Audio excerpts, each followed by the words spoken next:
అందరికీ నమస్కారం. భారతీయులందరికీ నమస్కారం.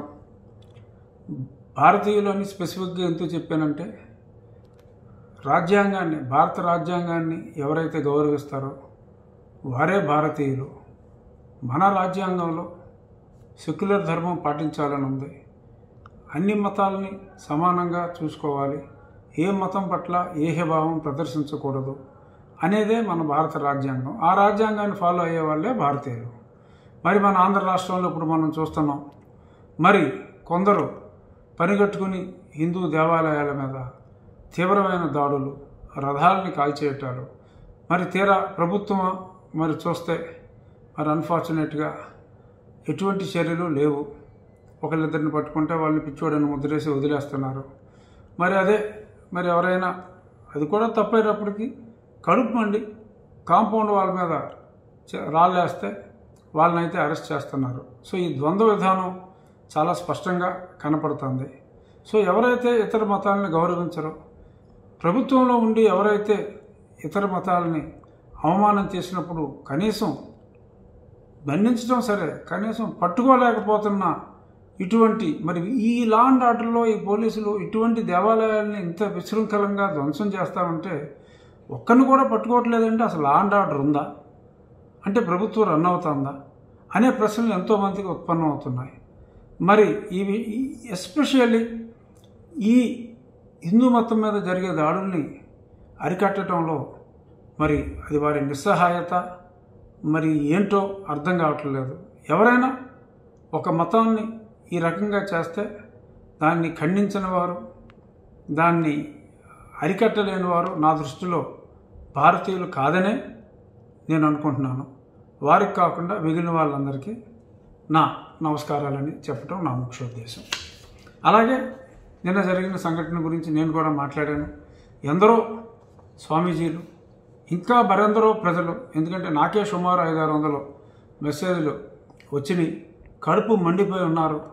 కానీ మన రాష్ట్రంలో లా అండ్ ఆర్డర్ పరిస్థితి ఎలా ఉందంటే, మరి వాళ్ళు రోడ్డు ఎక్కితే మరి జన్మదినోత్సవాలకు రోడ్లు ఎక్కొచ్చు, పాదయాత్ర సంవత్సరాలకి కూడా రోడ్లు ఎక్కొచ్చు, వేలల్లో ఎక్కొచ్చు, లక్షల్లో ఎక్కొచ్చు రోడ్లు.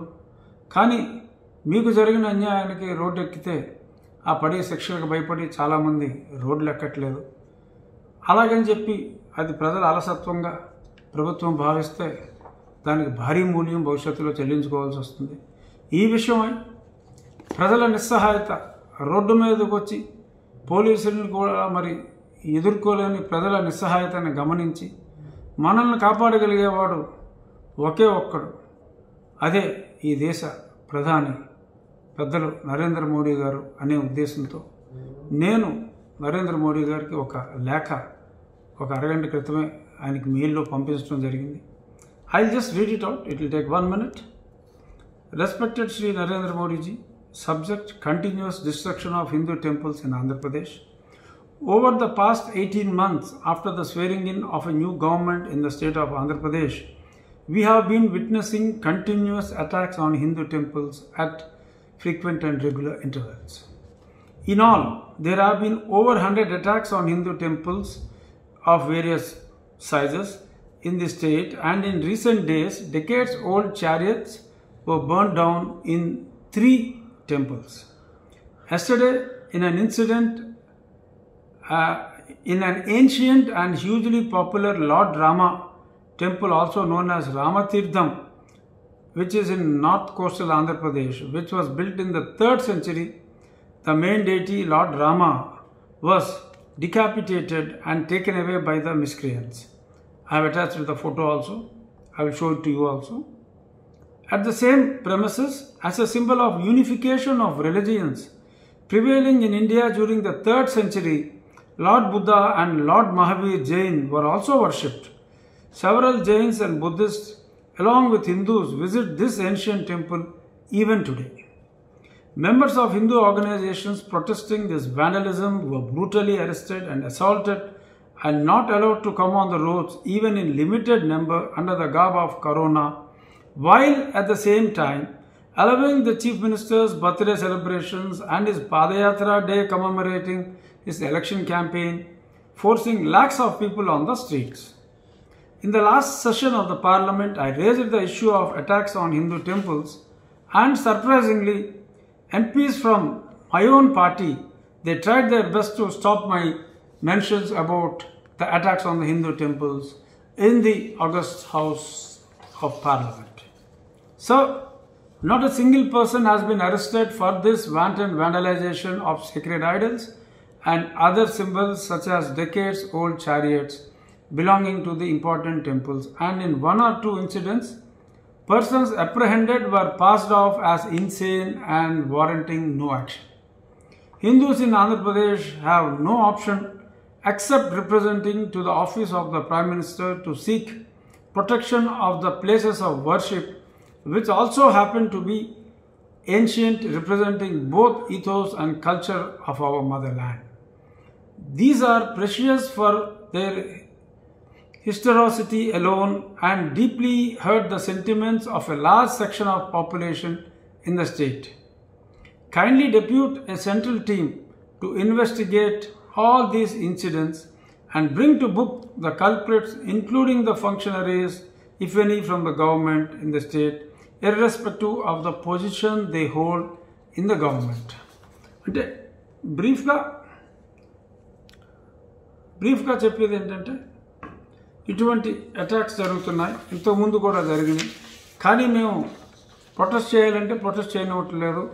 దేవాలయాలకు ఎటువంటి రక్షణ లేదు. రామాలయాల్లో, ఎంతో ప్రసిద్ధిగాంచిన రామాలయంలో, 3వ శతాబ్దానికి చెందిన రామాలయంలో రాముల వారి, అంటే ఆ మాట ఉచ్చరించాలన్న బాధగా ఉంది. మరి ఆ ఫోటో చూస్తే మీకు అర్థమవుతుంది. అటువంటి తప్పుడు పనులు చేసిన వాళ్ళని మరి ముఖ్యమంత్రి గారు తప్పనిసరిగా మరి ఎందుకు ఉదాసీనతో ఈరోజు విజయనగరం వెళ్తున్నారు గౌరవనీయులైన ముఖ్యమంత్రి గారు, వారు ఇస్తున్న ఇళ్ల పట్టాల దాని గురించి. మరి అలాగే ఆయన మరి ఏమాత్రం, ఇఫ్ ఈ secular, please visit this Ramatirtham temple and instruct your local SP and, as I said, the local DIG and DGP to catch the culprits within 48 hours and prove that you are really secular. Otherwise, we are all getting doubt that you are not secular. దయచేసి ఈ photo ఒక్కసారి చూడండి. రాముల వారి face మనకు కనపడతల్లా, చేతులు ఉన్నాయి. చక్కగా ఏదో మిషన్ తీసుకొచ్చి కట్ చేసిన తరహాలో కట్ చేసి తీసుకుని వెళ్ళిపోయారు. ఏం చేయాలి? సిగ్గు లేదా మనకి? ప్రతిఘటించలేమా మనం? శవాల్లాగా బతకాలా? నీ దేవాలయాల మీద దాడి చేస్తారు, రేపు నీ మీద దాడి చేస్తారు. ఏం చేస్తావు? ఇంట్లో కూర్చుంటావా? ఏం చేయాలో ఆలోచిద్దాం. వాళ్ళు కల్ప్రిట్ని పట్టుకోకపోతే ఏం చేయాలో ఆలోచిద్దాం. Thank you.